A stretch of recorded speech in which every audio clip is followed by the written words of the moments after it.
Hola, estamos nuevamente reunidos para ver ajedrez del más alto nivel. Mi nombre es Gerardo Hernández, instructor FIDE, y para compartir el conocimiento de los grandes maestros, aquellos que hicieron historia en el ajedrez mundial. Veremos nuevamente una partida de Adolfo Anderssen, jugada el año 1862 contra el mismo rival Rosanes, la partida anterior que mostré. Nuevamente un gambito de rey. Veremos Rosanes con las piezas blancas y Andersen con las piezas negras. Ahora estamos en presencia del gambito de rey, pero en esta oportunidad Andersen acepta el gambito de rey. Y el blanco realiza caballo F3, que es la continuación del gambito del caballo. Se conoce así. Hay varias continuaciones por las blancas, pero esta continuación es la clásica del gambito del caballo. Y ahora las negras realizan esta jugada para sostener el peón del gambito. Es una continuación muy aguda, muy interesante. El gambito de rey después fue reforzado. Hay un tratado por el gran maestro estoniano Paul Keres, un libro especial para gambito de rey, y posteriormente se escribieron varios otros tratados. También con esta idea jugar alfil G7 por parte de las negras seguido de H6. Fischer jugó esa línea y es muy interesante.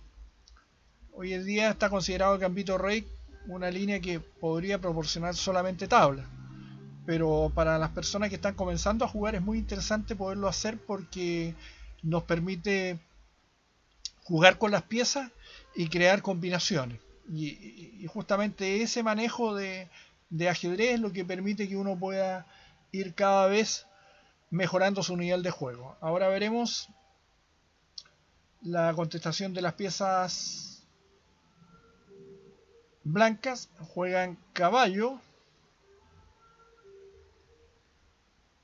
perdón, H4, viene G4, donde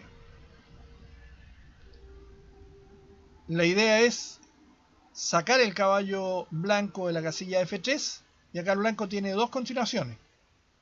Una es caballo G5, que es la gambito al Geiger, donde las blancas, viéndose después de la respuesta obligada de las negras, hacen caballo por F7 y proporcionan un ataque fuerte por parte de las blancas si el negro no lo conoce bien. Hoy en día están muy bien analizadas estas líneas, pero es muy interesante de jugarlas de vez en cuando. Acá el blanco hace caballo E5 con la amenaza de capturar el peón, y las negras juegan caballo F3, F6, donde defienden ese peón, ya que si el blanco capturara en caballo G4, el negro podría capturar caballo por E4. Y veremos la continuación de las blancas. Alfil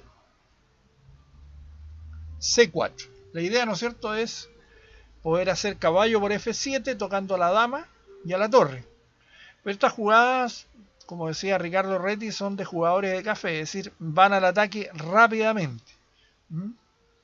Y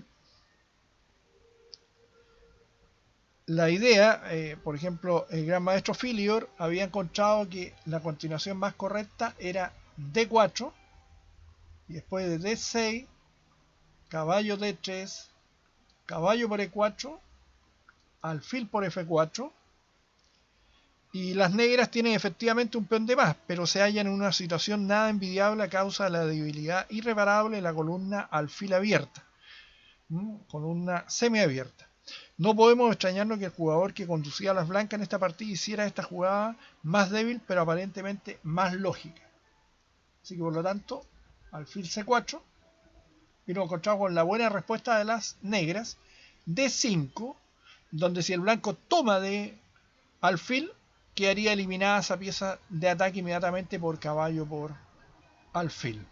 Por lo tanto se ve la triste necesidad de tomar de peón, y a continuación el negro desarrolla con ventaja el alfil, sostiene el peón del alfil que está en F4 de las negras y ataca el caballo. Por lo tanto las blancas hacen D4 sosteniendo la posición del caballo, y ahora una muy interesante continuación, es decir, el negro insiste en la defensa del peón que está ubicado en F4, ya que en eso radica el gambito de rey, la columna semiabierta rápida para el uso de las blancas, pero acá se han encontrado las blancas con la imposibilidad de abrir dicha columna en este minuto. Y acá Rosales vuelve a cometer el error, como en la partida anterior que yo había mostrado, va por la ganancia material, olvidándose del concepto del ajedrez conceptual, es decir, jugar una apertura sabiendo muy bien cuál es la idea que la guía. Acá comete los errores, olvidándose que el sacrificio al inicio del juego es para un rápido desarrollo. Acá va la ganancia material.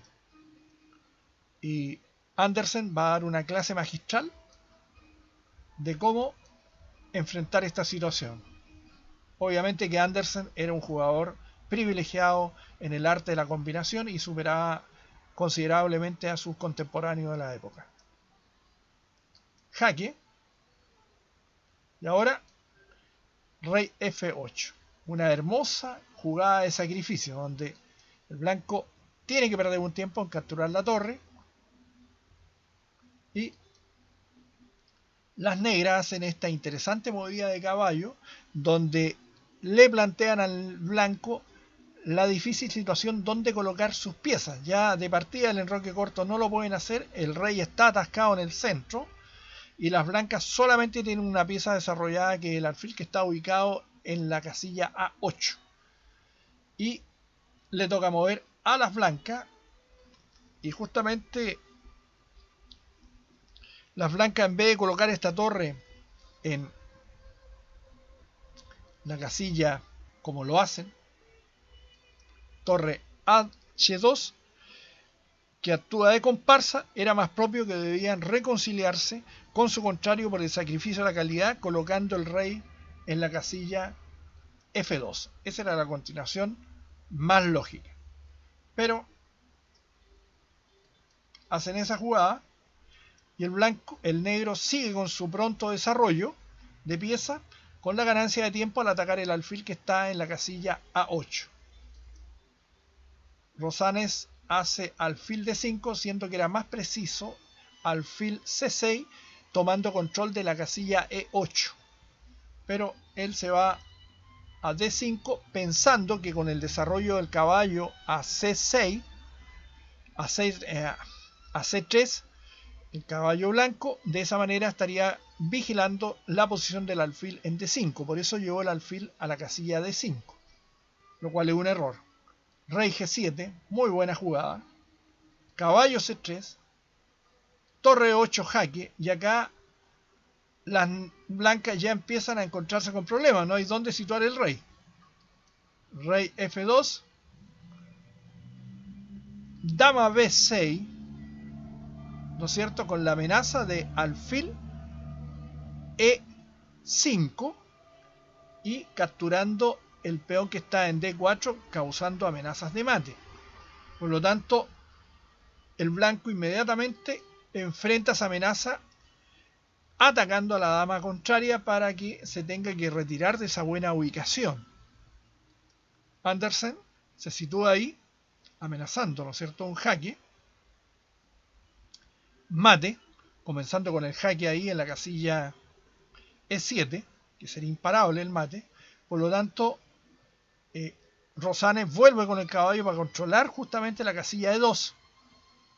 Pero veremos que después de la dama D6, si las blancas jugaban C4, se hubiesen encontrado con esta hermosa respuesta. Dama por caballo, dama por dama, jaque, jaque y mate. Impresionante, ¿no es cierto? Y vemos que todas las piezas blancas están sin participar en la lucha. Es interesante ver esto. Todas las piezas negras, las menores, que en este caso serían 4 piezas menores, están al máximo de actividad. Y las piezas blancas están totalmente desperdigadas. Miren dónde está la torre en H2, la torre en A1 no se ha movido, el alfil de C1 sigue en su casilla de origen, el alfil en D5 no ataca ni controla nada, y la dama en A4 está totalmente perdida. Bien, veremos que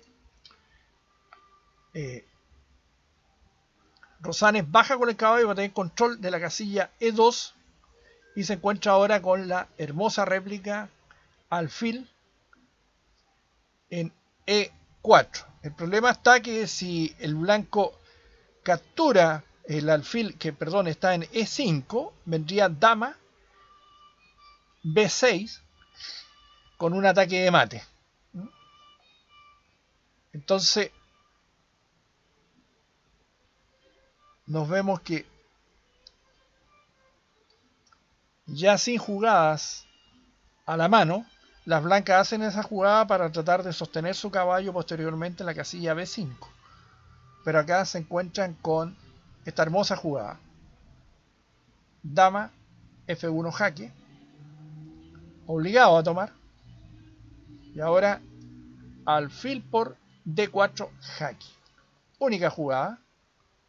Torre por E3. Rey G1. Y torre E1 con jaque a la descubierta con el alfil que está en D4, donde el rey no puede escapar porque el caballo controla la casilla A1 y F1, H1 y F1, y la torre impide que la dama pueda tapar ese jaque, ya que dejaría al rey en jaque. Una hermosa partida de Andersen donde nuevamente nos mostró su gran virtud que tenía como combinador, pero sobre todo la ventaja sobre sus rivales al desarrollar en mejor forma sus piezas. Y esto es primordial, es decir, no hacer jugadas de memoria sin ningún sentido en plena apertura y después cometiendo errores groseros que no tienen sentido a la idea de hacer esta apertura, como fue al inicio del juego por parte de las blancas, pero muy demostrativo y aleccionador para los aficionados, para que ellos vayan aprendiendo a cómo sacar partido de la ubicación de las piezas, porque muchas veces al inicio del juego uno puede quedar en posición perdida estratégicamente y posteriormente es una labor de posición y con elementos de combinación para obtener la ventaja definitiva, logrando la victoria en la partida cuando uno de los jugadores aprecia en mejores formas la estrategia que se debe seguir en el ajedrez. Espero que esta partida les haya sido del agrado. Es una partida interesante, es una clásica jugada al año 1862 en la ciudad de Breslau, Alemania, donde este gran maestro alemán, Adolfo Andersen, daba clases magistrales de cómo saber utilizar las piezas en ajedrez, el arte de la combinación. Hoy en día, ¿no es cierto?, tenemos extraordinarios jugadores a nivel mundial que hacen lo mismo, pero estas partidas son las primeras, las clásicas que abrieron el camino para que las demás personas fueran conociendo las diversas modalidades que tienen las diferentes mates que hay hacia los reyes. Una hermosa partida que espero haya sido el agrado de todos.